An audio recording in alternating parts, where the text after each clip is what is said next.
റഹ്മാൻ നമുക്കൊക്കെ പൊന്നാനിക്കാർക്ക് സുപരിചിതനാണ്.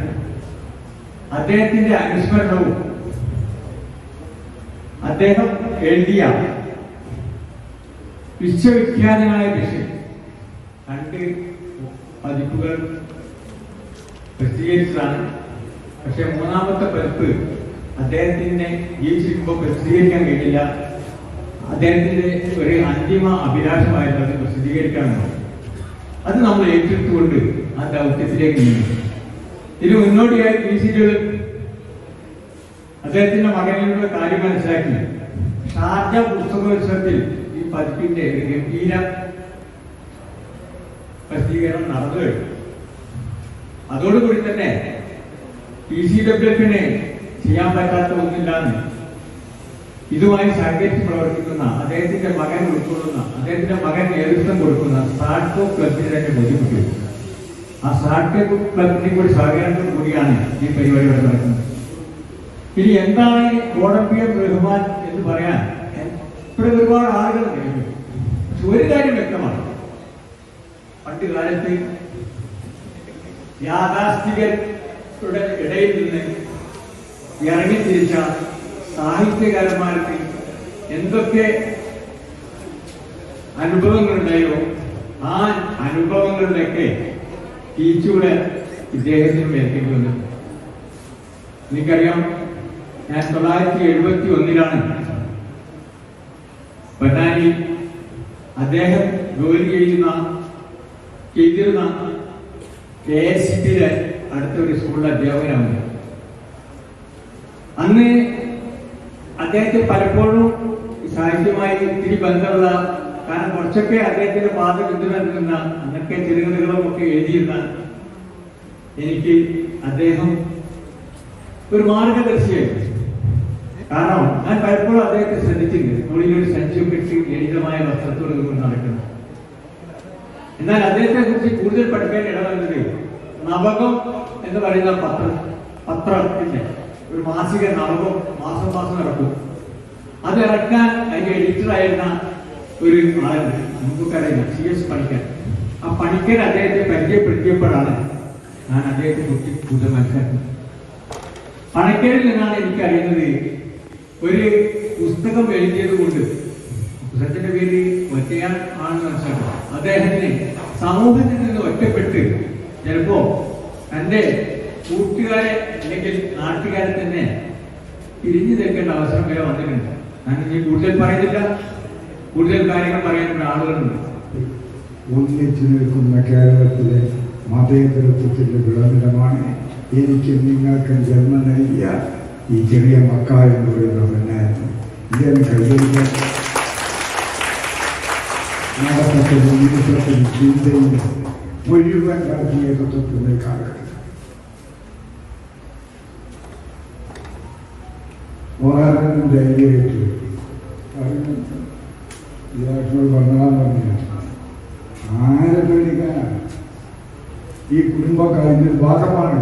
അവർക്ക് 1926 ആ കാലഘട്ടത്തിലാണ് തിരുവഞ്ചിക്കുളത്ത് വന്ന് കപ്പിലിറങ്ങുന്നതായ 1612 അങ്ങനെ അതിനോട് പറയുന്നത് വനിതാസേട്ടൻ എങ്ങനെയാണ് ഇതൊക്കെ ഞാൻ കൃത്യമായിട്ട് ഈ 50ാമത്തെ വയസ്സിലും ശരിക്കും അറിയുന്നു.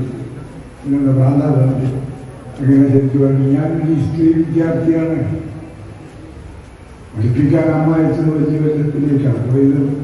ഒരു വിദ്യാർത്ഥിയായി രാഷ്ട്രീയ വിദ്യാർത്ഥിയായി മാറിപ്പോയില്ല. അപ്പൊ ഇതൊക്കെ ഓരോ ദിവസം നടക്കുന്നത് ഇന്നത്തെ സംഭവവികാസത്തിൽ ഉൾപ്പെടെ വായിച്ച് മനസ്സിലാക്കണം. അങ്ങനെ അപ്പോൾ അതിനുശേഷമാണ് ചെയർമാൻ പെരുമാൾ ആണ് വഹിക്കുന്നത്. നിങ്ങൾ മനസ്സിലാക്കണം. കാരണം ഒക്കെ തെറ്റിപ്പറയാണ് പണ്ഡിതന്മാർ ഉൾപ്പെടെ. കാരണം കുറച്ച് ഞാൻ ചെയർമാൻ ആകുമ്പോൾ നമ്മുടെ പള്ളിയുടെ കൂടെ പോയി ചെയർമാൻ പെരുമാൾ ബസ്സിൻ്റെ മുമ്പിൽ കൂടെ അവിടെ ചെന്നപ്പോൾ എൻ്റെ ഒരു മകനെ പോലെ, എൻ്റെ ഒരു അഞ്ചനെ പോലെ എത്രയോ വർഷങ്ങളായി എൻ്റെ കൂടെയുള്ള ബാവ, ഓടി നിൽക്കുന്ന ബാവ, ടൗണിലെ ബീരാൻ്റെ മകൻ ബാവ പറഞ്ഞു, തന്റെ വഴി നിർത്താൻ എനിക്ക് പള്ളിയിൽ പോകണം.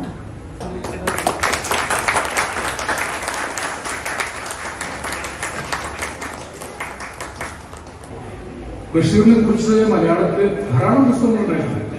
അതിൽ ഏറ്റവും ആധികാരികമെന്നും ഏറ്റവും പാരായണക്ഷമമെന്നും പറയാവുന്ന അപൂർവം പുസ്തകങ്ങളിലൊന്നാണ് കൊടംബിയെ റഹ്മാൻ എന്ന എനിക്ക് ജ്യേഷ്ഠനെ പോലെ പ്രിയപ്പെട്ട എഴുത്തുകാരൻ. പൊന്നാനിയുടെ വളരെ പ്രശസ്തമായ ഒരു എഴുത്ത് പാരമ്പര്യമാണ് കൊടംബിയെ റഹ്മാന്റെ.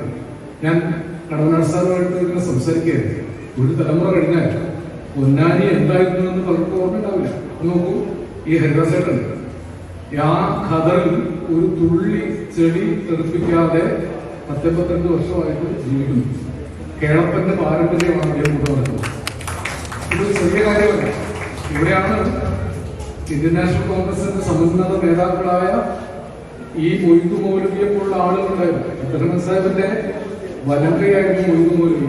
106 വയസ്സായിരുന്നു. 108 വയസ്സ് വരെ സാറിന്റെ കരുണാട് സാറിന്റെ ഒരു ബന്ധുവാണ് മുഹമ്മദ് അബ്ദുറഹ്മാൻ സാഹിബ്. ഞാൻ കൊടുങ്ങല്ലൂരിൽ കഴിഞ്ഞ ആഴ്ച 3 ദിവസം മുമ്പ് അബ്ദുറഹ്മാൻ സാഹിബിനെ അനുസ്മരിക്കാൻ അഴീക്കോട് പോയിരുന്നു. അദ്ദേഹത്തിന്റെ തറവാട്ട് വീട്ടിലുണ്ട്. ഇന്ത്യൻ ദേശീയ പൗരുഷമായിരുന്നു മുഹമ്മദ് അബ്ദുറഹ്മാൻ. ഇന്ന് എത്ര പേര് ഓർക്കും? സ്വാതന്ത്ര്യം കിട്ടുന്നതിന് തൊട്ട് മുമ്പ് ഈ ലോകം വിടിഞ്ഞു പോയാൽ 150% മുസ്ലിം ആയി ജീവിച്ചുകൊണ്ട് 150% മതേതരവാദിയായി ജീവിച്ച അപൂർവം ദേശീയ നേതാക്കന്മാർ ഒരാളാണ് മുഹമ്മദ് അബ്ദുറഹ്മാൻ. അങ്ങനെ ഒരു പാരമ്പര്യം ഇന്ത്യക്കുണ്ടായിരുന്നു. 150% മതവാദിയായിരുന്നപ്പോൾ തന്നെ 150% മതേതരവാദിയായിരുന്നു മഹാത്മജി. ഒരു മതത്തിൽ വിശ്വസിക്കാത്ത ആളായിരുന്നു പണ്ഡിറ്റ് ജവഹർലാൽ നെഹ്റു. മൗലാന അബുൽ കലാം ആസാദ്, മൗലാന മുഹമ്മദ് അലി, ഷൗക്കത്ത് അലി, അങ്ങനെ ദേശീയ പ്രസ്ഥാനത്തിൽ എത്ര ആളുകൾ, ഹിന്ദുക്കളും മുസ്ലിങ്ങളും. പക്ഷേ ഒരു സുപ്രഭാതത്തിൽ ഇന്ത്യ ഭരിക്കുന്ന സർക്കാരിന് തോന്നുകയാണ് സ്വാതന്ത്ര്യ സമരത്തിൽ നിന്ന് 357 പേര് വെട്ടിക്കളയാൻ കടക്കുന്നില്ല. ചരിത്രം തിരുത്താൻ പറ്റും. പക്ഷേ പുതിയ തലമുറയ്ക്ക് ചരിത്രം അറിയുകയില്ല. അതാണ് ഈ ഹരിദാസപ്പെട്ടത് വികാര വിക്ഷോഭം കൊണ്ട് സംസാരിച്ചു പോകുന്നത്. ഇത് കണ്ടൊരാളാണ്, മതേതര ജീവിതം നയിച്ച ഒരാളാണ്. അദ്ദേഹത്തിന്റെ അമ്മ പള്ളി ഉണ്ടാക്കാൻ സ്ഥലം കൊടുത്ത കഥ പറയുമ്പോൾ അദ്ദേഹത്തിന് കണ്ണിപ്പെടുന്നു പറയും. അങ്ങനെ ഒരു പൊന്നാനി പാരമ്പര്യമുണ്ട്. ലോകത്തിന് മതസഹജീവിതത്തിന് മഹാമാതൃകയായ ഏതെങ്കിലും പ്രദേശം ശേഷിക്കുന്നുണ്ടെങ്കിൽ ആ പ്രദേശത്തിന്റെ പേര് പൊന്നാനി. അതുകൊണ്ടാണ് PCWF, Ponnani cultural globe foundation, അല്ലെ, വേൾഡ് ഫൗണ്ടേഷൻ, ലോകം മുഴുവൻ ഒരു ഫൗണ്ടേഷൻ. കാരണം ലോകം പൊന്നാനി ആയാൽ ഈ നാട് നന്നാവും.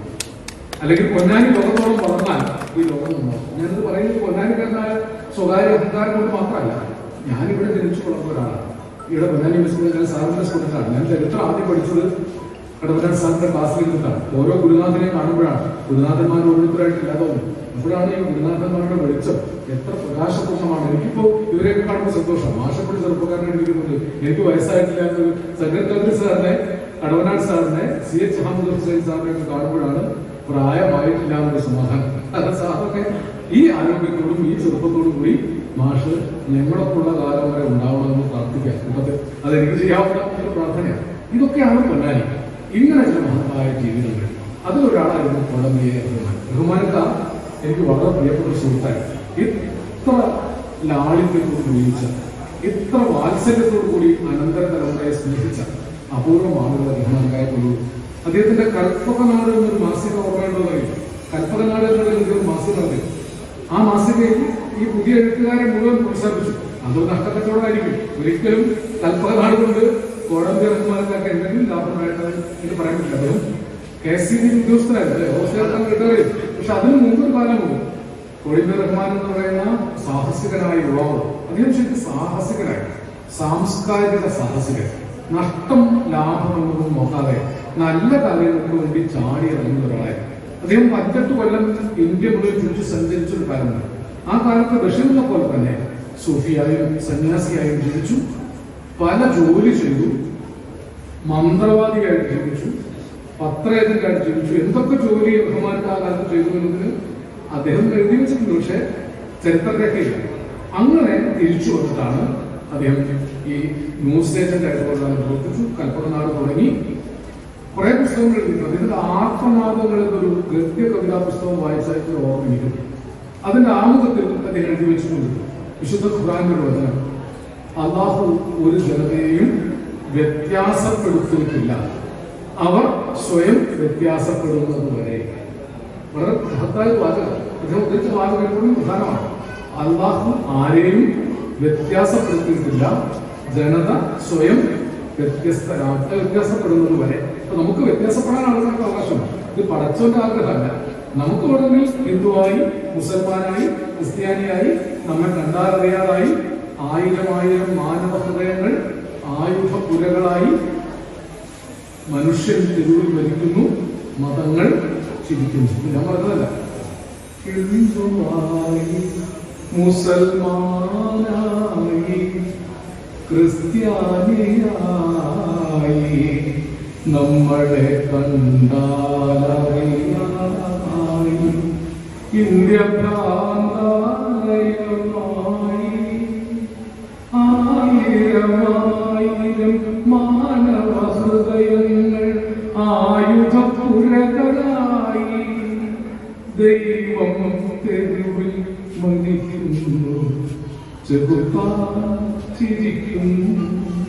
ഇന്നത്തെ ഇന്ത്യയെ കുറിച്ച് അന്ന് വയലാർ എഴുതി വെച്ചത്. ഇതാണ് എഴുത്തുകാരുടെ സുവിശേഷം. വരും കാലത്ത് കാണും.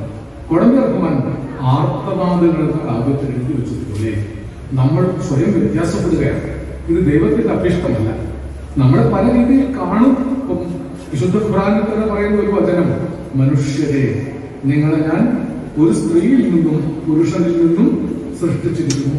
നിങ്ങൾക്ക് വിവിധ ഗോത്രങ്ങളുടെ അടയാള വ്യത്യാസങ്ങൾ തന്നിരിക്കുന്നത് നിങ്ങൾ തമ്മിൽ തിരിച്ചറിയാൻ വേണ്ടി മാത്രമാണ്.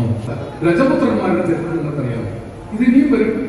ഇങ്ങനെ വന്നുകൊണ്ടിരിക്കുമ്പോൾ അടുത്ത തലമുറ ഒരുപക്ഷെ പൊന്നാനി ഉണ്ടാക്കിയെടുത്ത മഹിമ ചരിത്രം ഓർമ്മിക്കുകയില്ല. ഇടശ്ശേരിയെ തന്നെ ഓർത്തോളുന്നില്ല. ഇടശ്ശേരി ജീവിച്ചു. ഇടശ്ശേരി മാവ് എന്നാണ് ആ മാവ് മുറിച്ചുപോയി. ആ മാവിനെ നമ്മൾ മുറിച്ചിരുന്നു. ഞങ്ങളൊക്കെ ഇത് പഠിച്ചത് ഇടശ്ശേരിയിൽ നിന്നാണ്. ഇടശ്ശേരിയും ഈ ഇടശ്ശേരിയുടെ നാടകത്തിൽ ആയിഷയെ അഭിനയിച്ചു എന്ന് പറഞ്ഞില്ലേ ഈ പറയുന്ന ഹരിദാസേട്ടൻ. ഇവിടെ ഒരു പാരമ്പര്യം ഉണ്ടായിരുന്നു. അത് നമുക്ക് നഷ്ടപ്പെട്ടു. കൊടമ്പി റഹ്മാൻ ആ പാരമ്പര്യത്തിന്റെ പ്രതിനിധിയായി. അദ്ദേഹം പൊന്നാനിയിൽ ജീവിച്ച് കോടമ്പിയകത്ത് എന്ന് പറയുന്ന ഒരു തറവാട്ടിൽ ജനിച്ചു വളർന്ന് ലോകം മുഴുവൻ ചുറ്റിക്കറങ്ങി. ബഷീറുമായിട്ട് അടുത്ത ബന്ധമാണ്. ബഷീറിന്റെ ഒരു ശബ്ദങ്ങളല്ല, ഒരു നോവലും ഒരു കൃതിയിൽ പറയുന്നുണ്ട്. ആ ശബ്ദങ്ങളിൽ ഒരു യാചകൻ. ഇപ്പോഴാലോചിക്കാം, ഈ യാചകൻ പറയാൻ കയ്യിൽ കാശും തുണയ്ക്ക് ആളുമില്ലാതെ ഞാൻ ഒറ്റയ്ക്ക് ഒരു തെരുവിലിരുന്ന് വിശന്ന് പൊരിഞ്ഞ് ആരും സഹായിക്കാനില്ല. ഇന്ത്യക്ക് സ്വാതന്ത്ര്യം കിട്ടിയ ദിവസമായിരുന്നു. അന്ന് ഞാൻ എന്നോട് തന്നെ ചോദിച്ചു, എന്തിനാ ജീവിക്കണത്? ഇന്നും പ്രസക്തമാണ്. ഇന്നും ഇന്ത്യയിലെ അനേകം പാവങ്ങൾ ചോദിക്കുന്നുണ്ട്, എന്തിനാ ജീവിക്കണം? അല്ലേ? എത്ര നിരാധാരരായ മനുഷ്യർ. അവരുടെ പ്രശ്നങ്ങൾ പരിഹരിക്കാൻ സർക്കാരിന് താല്പര്യമില്ല. അവർ ഈ രാജ്യത്തു നിന്ന് ഒരു വിഭാഗം ആളുകളെ ഇപ്പൊ വീണ്ടും കോവിഡ് കഴിഞ്ഞാൽ ഉടനെ പൗരത്വ ഭേദഗതി നിയമം മുഴുവൻ എടുക്കുന്നതാണ് പ്രഖ്യാപിച്ചിട്ടുള്ളത്. എത്ര ക്രൂരമായിട്ടാണ് ഈ രാജ്യത്ത് ഓരോ ഇപ്പൊ ഹലാലാണ് പുതിയ, ഞാൻ പറയുന്നില്ല, ഇപ്പൊ അതൊന്നും പറഞ്ഞ കുഴപ്പമില്ല, ഹലാൽ ആണ് ഇപ്പോൾ പുതിയ വിവാദം. ഞാൻ ഈ ഹലാലായെന്ന് കഴിച്ചാണ് വായിച്ചുമുത്ത ക്ലബിൽ തന്നെ പോർത്തുറച്ച് നിന്ന ആളാണെന്ന് ഞാൻ എല്ലാവരും പറയാം. അത് ഹലാലായിരുന്നോ ഹലാക്കായിരുന്നോ എനിക്ക് അറിഞ്ഞു. പക്ഷെ അത് ഇപ്പോഴും എൻ്റെ വയറ്റിലുണ്ട്. ഇത് രാജ്യത്തിന്റെ സംസ്കൃതിയാണ്. ഈ സംസ്കൃതിയെ ഇല്ലാതാക്കാൻ, നമ്മെ ഹിന്ദുവാക്കിയും മുസൽമാനാക്കിയും തമ്മിലടിപ്പിച്ചുകൊണ്ട് ഈ രാജ്യം വിറ്റു തുലയ്ക്കുകയാണെന്ന് ആരെങ്കിലും അറിയുന്നു. ഈ രാജ്യത്തിന് വിൽക്കാവൊന്നും ബാക്കിയില്ല. ഓരോന്നോരോന്നാക്കി വിറ്റു തുലയ്ക്കുന്നുണ്ട്. അന്തിച്ചർച്ചകൾ അതുണ്ടാവില്ല. ഈ ഹലാല് മാത്രമേ ഉണ്ടാവൂ. അന്തിച്ചർച്ചയിൽ ചർച്ച ചെയ്യേണ്ടത് ഈ രാജ്യം വിറ്റു തുലയ്ക്കുകയാണ്. എത്രയോ സ്വാതന്ത്ര്യ സമര സേനാനികൾ പറയരിക്കൽ കൃഷ്ണപ്പണിക്കർ എന്ന് കണ്ടാൽ ഹരിദാസൻ ഓർമ്മ ഉണ്ടാവുള്ളൂ. ഈ കൃഷ്ണപ്പണിക്കർ സ്മാരകത്തിലോ അടികൊണ്ട് മരിച്ചതാണ്. ബ്രിട്ടീഷുകാരൻ ചവിട്ടും തല്ലും കൊണ്ട് നല്ല യൗവന കാലത്ത് ക്ഷയം പിടിച്ചു മരിച്ചയാളാണ്. ഇന്ത്യൻ നാഷണൽ കോൺഗ്രസിന്റെ ചരിത്രം ഞാൻ പഠിപ്പിക്കേണ്ടതല്ല, പക്ഷെ ആ ചരിത്രം അസ്തമിക്കുന്നതിനാണ്. ആ ചരിത്രമാണ് ഈ നാടിന്റെ ചരിത്രം. 3 നൂറ്റാണ്ട് ജീവിച്ച പ്രസ്ഥാനമാണ്. ഞാൻ ആ പ്രസ്ഥാനത്തിന്റെ ഭാഗമല്ലെങ്കിലും ആ പ്രസ്ഥാനം നശിക്കുമ്പോൾ ഈ രാജ്യത്തെ മതേതരത്വം നശിക്കുന്നുണ്ട്. ഈ രാജ്യത്തെ എല്ലാവരെയും അന്യപ്രസംഗത്തിലുള്ള ആളുകളെ കുറിച്ചൊക്കെ ഞാൻ ഈ അടുത്ത ദിവസങ്ങളിലൊക്കെ പലരും സംസാരിച്ചത് ഈ ദേശീയ പ്രസ്ഥാനത്തിന്റെ ചരിത്രമാണ്. മൗലാന അബുൽ കലാം ആസാദിന്റെ പുസ്തകം വായിച്ച് അലിഗഡ് യൂണിവേഴ്സിറ്റിയിൽ പഠിച്ചിരുന്ന അബ്ദുറഹ്മാൻ എന്ന 20 വയസ്സുകാരൻ സ്വാതന്ത്ര്യ സമരത്തിലേക്ക് ചാടി ഇറങ്ങിയ ചരിത്രം ഒക്കെ വായിക്കുമ്പോൾ 30-ൽ അബ്ദുറഹ്മാൻ ഉപ്പുവാരുവാൻ നീങ്ങുന്ന അത്ഭുതം ശാന്തോദാരം ഒമ്പനാനതൻ രൂപം കുമാരപ്രസാദ് എഴുതുക. ഇടശ്ശേരി എഴുതിയിട്ടുണ്ട് റഹ്മാനെ കുറിച്ച്. പച്ചമാംസം ജീവനുള്ള മർത്യമാംസം കേറ്റി മുദ്ര വെച്ച വേഗണുകൾ ഓടി നിന്ന കാലം. നൂറുകണക്കിന് മനുഷ്യരെ പച്ചയ്ക്ക് മുദ്ര വെച്ച വേഗണിൽ കയറ്റി അല്ലേ? ഇതിന്റെ 100-ാം വാർഷികമാണ് എഴുതുന്നത്. പച്ചമാംസം ജീവനുള്ള മർത്യമാംസം കേറ്റി മുദ്ര വെച്ച വേഗണുകൾ ഓടി നിന്ന കാലം. നിങ്ങളപ്പോഴൊക്കെ എന്ത് ചെയ്തിരുന്നു താനേ മംഗളാത്മനെ മുഹമ്മദ് അബ്ദുറഹ്മാനെ. മംഗളാത്മനെയാണ് വിളിച്ചത്. ഇടശ്ശേരിക്കല്ലാത്ത ഒരാൾക്ക് അബ്ദുറഹ്മാനെ മംഗളാത്മനെ എന്ന് വിളിക്കുന്നു. ഇതാണ് പൊന്നാനി. അബ്ദുറഹ്മാനെ മംഗളാത്മനെ എന്ന് വിളിക്കാൻ പോകുന്ന ഉന്നത സംസ്കാരം. അങ്ങനെ ഒരു മംഗളാത്മാവായിരുന്നു കോടമ്പി റഹ്മാൻ എന്ന എന്റെ ബഹുമാനിക. അദ്ദേഹം ഞങ്ങളുടെ ഒരു കാലത്ത് അറിയപ്പെട്ടിരുന്നത് സഞ്ചരിക്കുന്ന വിജ്ഞാനകോശം എന്നായിരുന്നു. ഈ ലോകത്തുള്ള ഏതൊരു കാര്യത്തെക്കുറിച്ചും നിങ്ങൾ ചെന്ന് അദ്ദേഹത്തോട് ചോദിച്ചാൽ മതി, അദ്ദേഹം അത് പറഞ്ഞു വരുന്നത്. അത് ഏതായിരുന്നാലും, അത് കെമിസ്ട്രി ആയിരുന്നാലും ലോകചരിത്രമായിരുന്നാലും. അദ്ദേഹം സാമ്പത്തിക ശാസ്ത്രത്തിന്റെ പ്രൊഫസറായിരുന്നു ഫറൂഖ് കോളേജിൽ, ഞങ്ങളുടെ ഒക്കെ അധ്യാപകനായിരുന്നു. ഏതാണ്ട് 15-16 കൊല്ലം മുമ്പാണ് അദ്ദേഹം നമ്മൾക്ക് വിട്ടുപിരിഞ്ഞു പോയത്. അതുപോലെയുള്ള എത്രയോ മഹാന്മാരായ ആളുകൾക്ക് ജന്മം കൊടുത്ത ഈ നാട്, ആ കൂട്ടത്തില് വള്ളത്തോൾ നാരായണ മേനോനുണ്ട്. പുതിയ പൊന്നാനിയെ കുറിച്ചല്ല, നാലപ്പാട്ട് കുടുംബം അപ്പാടെ ഉണ്ട്. അങ്ങനെയുള്ള എത്രയോ ആളുകൾ ജീവിക്കുകയും മരിച്ചു പോവുകയും ചെയ്ത ഈ മണ്ണിനെ കുറിച്ച്, ആ മണ്ണിൽ ആഞ്ഞു നിന്നുകൊണ്ടാണ് കോടമ്പി റഹ്മാൻ ഒരു പക്ഷെ നമ്മുടെ ഈ സമൂഹത്തിന്റെ അല്ലെങ്കിൽ സമുദായത്തിന്റെ തന്നെ ആ ശാപവാക്കുകൾ അതിനെ കുറിച്ചൊക്കെ കൂടെ പറയുണ്ടായി ഏറ്റുവാക്കിയത്. പൊന്നാനിക്കാരുടെ അന്ന് മാത്രമല്ല, നമ്മുടെ മനസ്സിനകത്ത് പൊന്നാനിയുടെ രക്തം കൂടും. അത് ആലപ്പുഴ ഇലാക്ഷനുള്ള കഴിവ് ആരാർക്കും എനിക്ക് തോന്നുന്നില്ല. ഞാൻ മനസ്സിലാക്കിയില്ല. ആലപ്പുഴ ഇലാക്ഷനെ പോലെ ആരെങ്കിലും പൊന്നാനിയെ പറ്റിയിട്ട് ഇത്രയും കൂടുതൽ വാഗ്ദാനമായി സംസാരിക്കാനും പറ്റിയ ഒരാള് പൊന്നാനിയും ഇല്ല, പൊന്നാനി പുറത്തുമില്ല എന്ന് വിശ്വസിക്കുന്ന ഒരാളാണ് ഞാൻ. എന്റെ വിശ്വാസം ചെയ്യാമോ തെറ്റാം. പിന്നെ നമ്മുടെ ഈ അനുസ്മരണം നടത്തുന്ന നമ്മുടെ കോടമ്പി റഹ്മാൻ സത്യത്തില് ഏറ്റവും വലിയ ഭാഗ്യവാനാണെന്നാണ് ഞാൻ പറയാം. ഇവിടെ എല്ലാവരും മുമ്പിൽ വെച്ചാണ്, ആർക്കും കിട്ടാത്തൊരു ഭാഗ്യമാണ് കിട്ടിയിരിക്കുന്നത്. കഴിഞ്ഞ ആഗസ്റ്റ് 12-ാം തീയതി കോടമ്പി റഹ്മാൻ ഓർമ്മയാകുമ്പോൾ ഇന്ന് 3.5 മാസമേ ആയിട്ടുള്ളൂ. ഇന്ന് ലോക ചരിത്രത്തില് 3.5 മാസം കഴിഞ്ഞുള്ള ആളുടെ അനുസ്മരണം നടത്തുന്നത് ചിലപ്പോൾ കോടമ്പി റഹ്മാനായിരുന്നു. ഒരാൾ ഞാൻ പഠിച്ചിട്ടില്ല. 3.5 വർഷം കഴിയുമ്പോൾ 3 മാസം കഴിയുമ്പോഴും കഴിഞ്ഞ ആഗസ്റ്റ് 12-ാം തീയതി ഈ ആഗസ്റ്റ് 12-ാം തീയതി മരിച്ച ആളുടെ അനുസ്മരണമാണ് ഈരാകൃഷ്ണൻ നടത്തിയത്. ഒരു മനുഷ്യന് കൊടുക്കാവുന്ന ഏറ്റവും വലിയ ഒരു അനുസ്മരണമാണ് ഈ ആഴ്ച പറഞ്ഞത്. ഇന്ന് മാത്രമല്ല, ഒരു കാര്യം കൂടി ഞാൻ പറയാണ്, അടിവരയിട്ട് പറയാണ്. ഇന്ന് കോടമ്പി റഹ്മാൻ ജീവിച്ചിരിക്കുന്നുണ്ടെങ്കിൽ, ഈ പുസ്തക പ്രകാശനം ചെയ്യുന്നുണ്ടെങ്കിൽ, ഒരു കാരണവശാലും ഒരു വലിയൊരു സ്വീകരണമോ എത്ര വലിയൊരു പ്രകാശനമോ കിട്ടില്ല, ഉറപ്പാണ്. കാരണം എന്താ വെച്ചാല് സ്വന്തം രചനയാണ് അദ്ദേഹം ഒറ്റപ്പെടുത്തിയത്. പണ്ടുള്ള കഥ ഗോൾസ് പറഞ്ഞു, പിന്നെ മകൻ പാമ്പ് എടുത്ത് വഹിക്കുന്നു. അച്ഛനും രാജാവ് ആയ അച്ഛനെന്ത് കർണാടകത്തിൽ മകനെ വളർത്തി എഴുതാൻ വേണ്ടിയിട്ട് വരക്കാൻ വേണ്ടിയിട്ട് ഒരു പിന്നെ ബ്രഷ് പിന്നെ ക്രയോൺസ് കൊടുത്തു. പക്ഷേ ഈ ക്രയോൺസിന് പാമ്പിനെ വരച്ചിട്ട് ഗ്ലാസിന്റെ ഉള്ളിൽ ഇരുന്ന് ആ പാമ്പ് നോക്കിയിട്ടാണ് മരിച്ചത്. ഈ കുട്ടി മരിച്ചത്. കുട്ടിയെ രക്ഷിക്കാൻ വേണ്ടി അവിടെ ഈ ഗ്ലാസിന്റെ ഉള്ളിൽ വെച്ച് കുട്ടി മരിച്ചു. അതേ അനുഭവമാണ് സത്യത്തിൽ ഇന്ന് കോടമ്പി റഹ്മാൻ ഉണ്ടായത്. കോടമ്പി റഹ്മാന്റെ രചന കോടമ്പി റഹ്മാനെ തിരിഞ്ഞുറ്റി. എന്താണ് അതിനുള്ള കാരണം ഞാനിവിടെ വിശദീകരിക്കുന്നത്. ഒറ്റപ്പെട്ടി എന്ന് പറഞ്ഞു കഴിഞ്ഞിട്ടുണ്ടെങ്കിൽ പൊന്നാനി ഇന്ന് കംപ്ലീറ്റ് പറ്റും. പൊന്നാനി മനുഷ്യർ ഒറ്റപ്പെട്ടപ്പോഴാണ് ആ മനുഷ്യർ ഇവിടുന്ന് രാജ്യം വിട്ട് പോകുമ്പോഴാണ്. അപ്പോൾ പൊന്നാനി ജീവിച്ചുകൊണ്ട് പൊന്നാനിയുടെ ഒരു പരിപാടിയും ഇല്ല, വൈദ്യുതിയില്ല, കല്യാണത്തില്ല, പരിപാടിയില്ല. ഞാൻ ചെറുപ്പത്തിൽ എന്റെ ഉപ്പാന്റെ കടയിലെ പച്ചക്കറിയായിരുന്നു. ദിവസം കണ്ടുമുട്ടിയിരുന്നു. സഞ്ചരിക്കുന്ന എൻസൈക്ലോപീഡിയയാണെന്ന് അവിടെ പ്രോത്സാഹപ്പെടുത്തിയിട്ട് കടനാട് പറഞ്ഞതുപോലെ ഞാൻ പറയും, സഞ്ചരിക്കുന്ന ലൈബ്രറിയായിരുന്നു നമ്മുടെ ഈ കോടമ്പി റഹ്മാൻ. എല്ലാ ദിവസവും മറ്റുമാറും ഉണ്ടാവും. 6 ബുക്കാണെന്നുണ്ടെങ്കിലും ഒരു 60-ഓ 70-ഓ 100-ഓ പേരെ ദിവസം കാണാത്തില്ല. ഈ ബുക്കുകൾ മാറാം. അവർക്ക് വേണം, എന്റെ ബുക്ക് അവരുടെ ബുക്ക് വേണം. ഞാൻ തന്നെ എത്രയോ ബുക്കുകൾ ഈ ലൈബ്രറി കിട്ടുന്നുണ്ട്. ഈ ലൈബ്രറി സഞ്ചരിക്കുന്ന ലൈബ്രറിയാണ്. ഇതുപോലെ പറയാൻ ഇഷ്ടം പോലെയാണ്, പറഞ്ഞാൽ തീരാത്ത അത്രയും പറയാണ്.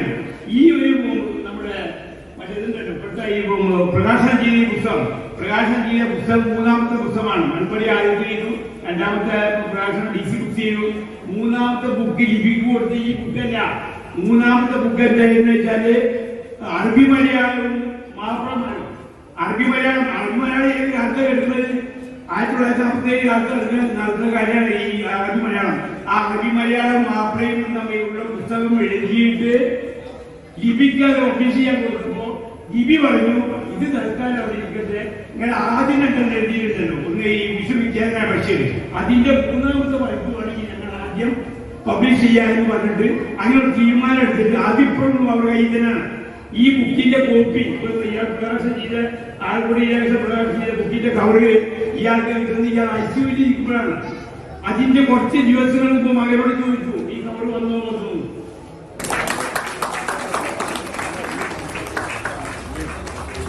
UP ഹയർ സെക്കൻഡറി സ്കൂൾ വിദ്യാർത്ഥികൾക്ക് വേണ്ടി നടത്തിയ രചനാ മത്സരങ്ങളുടെ ഫലപ്രഖ്യാപനമുണ്ട്.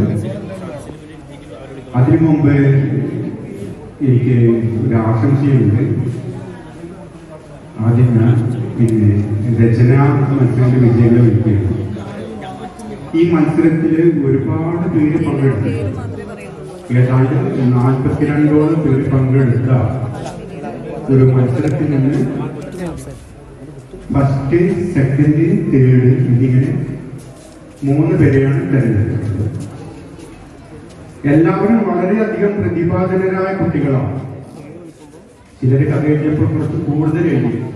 നമ്മളൊക്കെ പറയാറുള്ളത് ക്യാപ്സ്യൂൾ കവിതകൾ, ഹൈക്യൂ കവിതകൾ, ഹൈക്യൂ കവിതകൾ എന്നൊക്കെ പറയാം.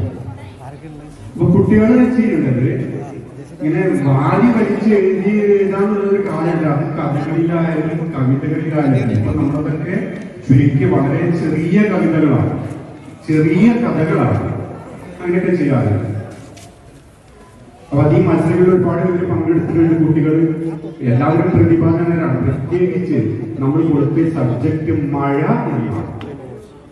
മഴ പെയ്തുകൊണ്ടിരിക്കുന്നു അല്ലെ, മഴ പെയ്യുന്നു, മധുരം കൂട്ടുന്നൊക്കെ വന്നിട്ടില്ലേ. മഴ നമ്മൾ തെരഞ്ഞെടുത്തത് മഴക്കാലമായതുകൊണ്ടാണ്. ആ മഴ കുട്ടികൾ എങ്ങനെ നോക്കിക്കണ്ടിരിക്കുന്നു എന്നുള്ളത് അവരുടെ വ്യത്യസ്തമായ കാഴ്ചകളുടെ കാഴ്ചപ്പാടുകളിലൂടെ എനിക്ക് ഈ രചനാ വൈഭവങ്ങളിൽ നിന്ന് മനസ്സിലാക്കാൻ കഴിഞ്ഞിട്ടുണ്ട്.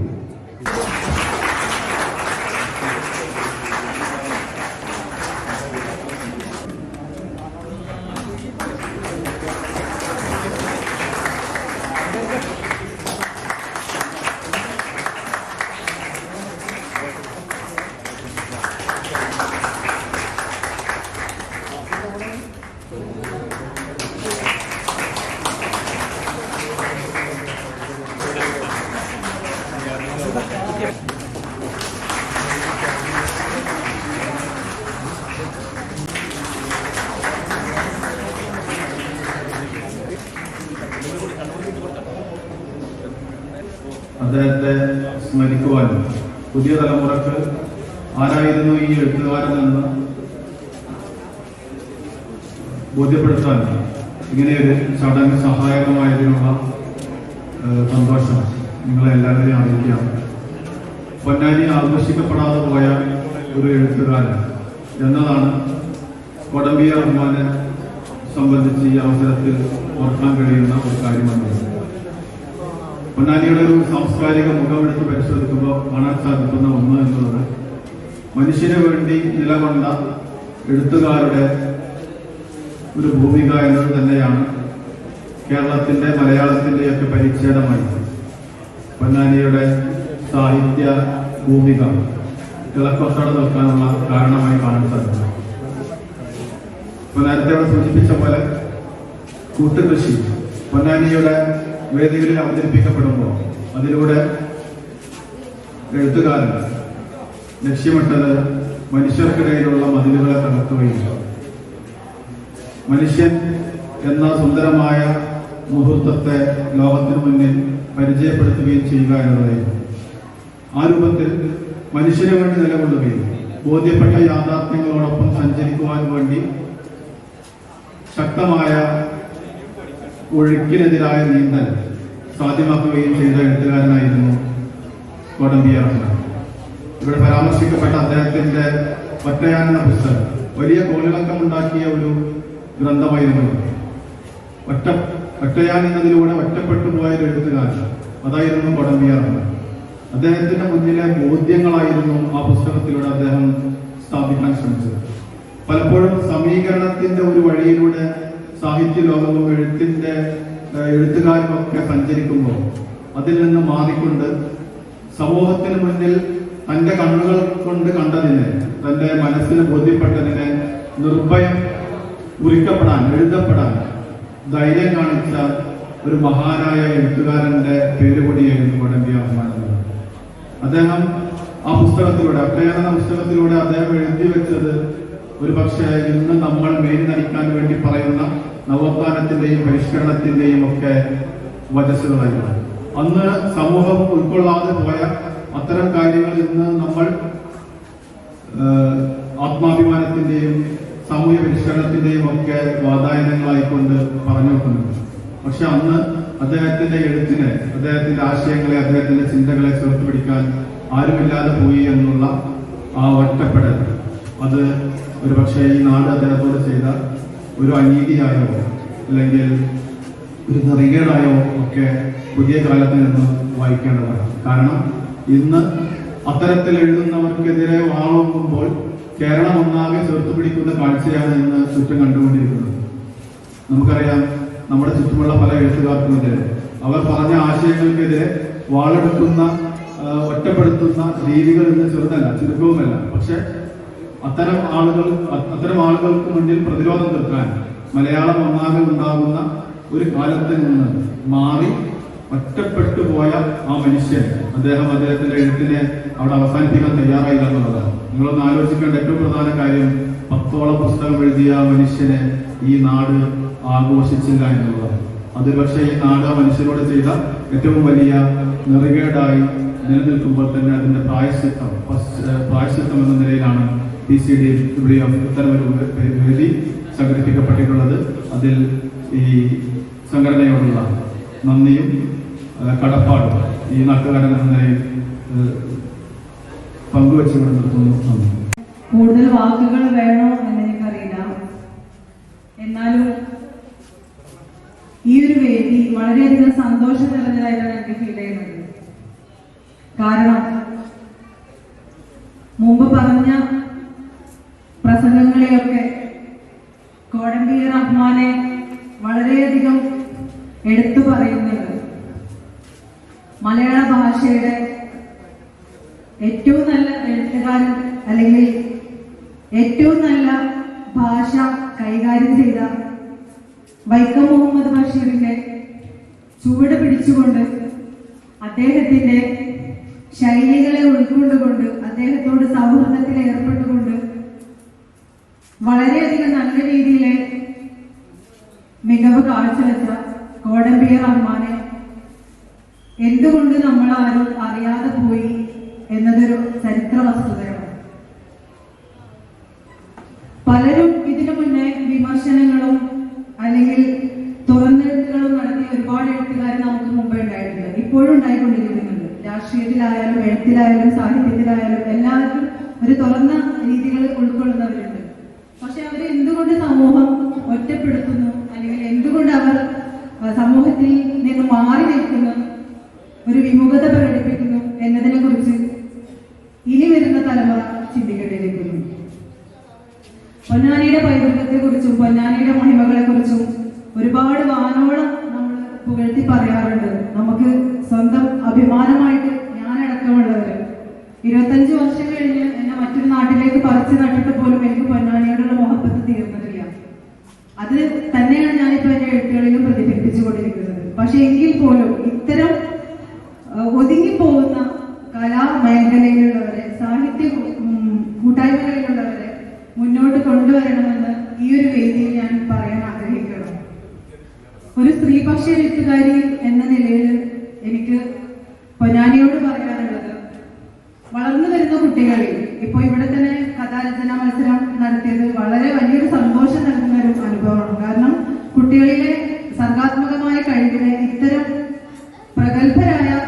സാഹിത്യ മേഖലയിലുള്ള നമ്മുടെ മുൻഗാമികൾ എന്ന് പറയാൻ പറ്റില്ല, നമ്മളെ മുതിർന്നവർക്ക് മുമ്പിൽ അവർക്ക് ആ ഒരു സമ്മാനം കിട്ടുക എന്നതല്ല, അവരുടെ കഴിവാണ് ഇവിടെ പ്രകടിപ്പിച്ചിട്ടുള്ളത്.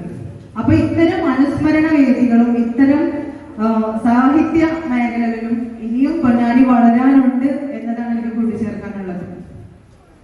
എന്തായാലും എന്റെ ആശംസ പ്രസംഗം ഞാൻ നീട്ടുന്നില്ല. ഈ ഒരു 4 വാക്ക് പറയാനായിട്ട് എനിക്ക് അവസരം തന്ന പൊന്നാനി കൾച്ചറൽ വേൾഡ് ഫൗണ്ടേഷനും സാഡ്കോ ക്ലബിനും, പ്രത്യേകിച്ച് താബിത്തിനെ ഞാൻ എടുത്തു പറയണം. അഹോരാത്രം ഒരുപാട് ദിവസങ്ങളായിട്ട് അദ്ദേഹം പ്രവർത്തിച്ചുകൊണ്ടിരിക്കണം ഈ ഒരു ഉപ്പാടെ ഈ ഒരു കാര്യത്തിന് വേണ്ടിയിട്ട്. അതും ഷാർജ അന്താരാഷ്ട്ര പുസ്തകോത്സവത്തിൽ അത് പ്രകാശിതമാവാനും അതോടൊപ്പം തന്നെ പൊന്നാനിയുടെ ഈ മണ്ണിൽ നെഞ്ചേറ്റാനും സാധിച്ചത് അവരുടെ മക്കളുടെ പൂർണ്ണമായ പിന്തുണ വന്നുകൊണ്ട് തന്നെയാണെന്ന് ഞാൻ വിശ്വസിക്കുകയാണ്.